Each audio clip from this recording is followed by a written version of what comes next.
Hello, my name is Brian Boyer, and I'm running for the State House, District 77.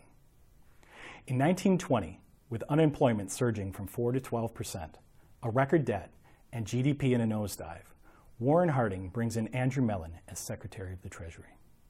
They cut the top tax rate from 74 to 24% and reduced national debt by 1/3. Between 1920 and 1922, they cut the national budget in half.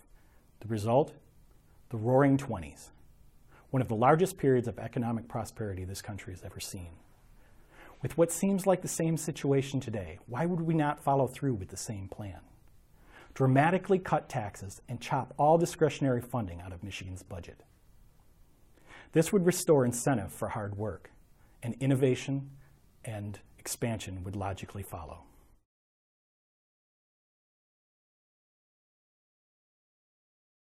Proposal A is a debacle. We need funding that makes sense for the people that are using the system, not one that will pool the monies for the entire state together and then in typical government fashion pick the winners and losers. It is simply another way for the state government to wrest control from the localities and keep them in fear of losing their funding for not following the government's will. In 2009, a student in Wyoming brought in $7,343. In Byron Center, it was $7,886. Some Oakland County schools received as much as $12,443 per student. If the state of Michigan is required to follow equal protection under the law, then why this disparity? I say, pool the monies together and hand out vouchers so parents can pick the winners and losers. Or put the school funding back at the local level, where we can decide what we want for our students.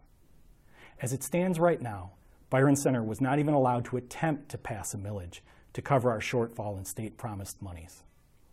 We want to solve problems locally, not have state government be a barrier to solutions.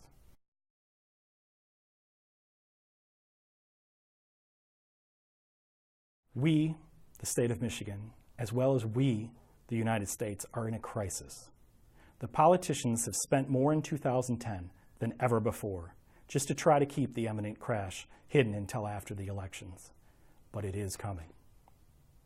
We must cut all discretionary funding out of Michigan's budget. We must get lean before the famine starts. We must take surpluses that come along as an opportunity to start saving for the future. Michigan's budget, however complex, can't be any different than a household budget. Expenditures cannot exceed revenue for long, and a savings plan must be developed to get us through the droughts in revenue.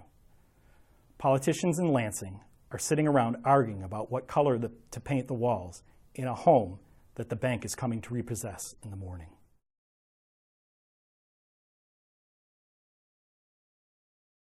I have developed a factor of 10 to allow citizens of District 77 to wrest their voice back from the political parties and special interest.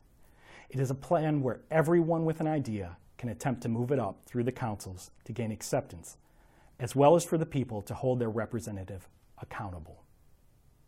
It is a plan like nothing else in the state of Michigan, or for the country for that matter.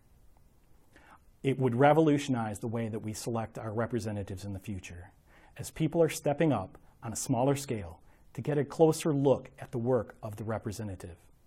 If you do nothing else as a result of this video, please go take a look at the website, afactorof10.com.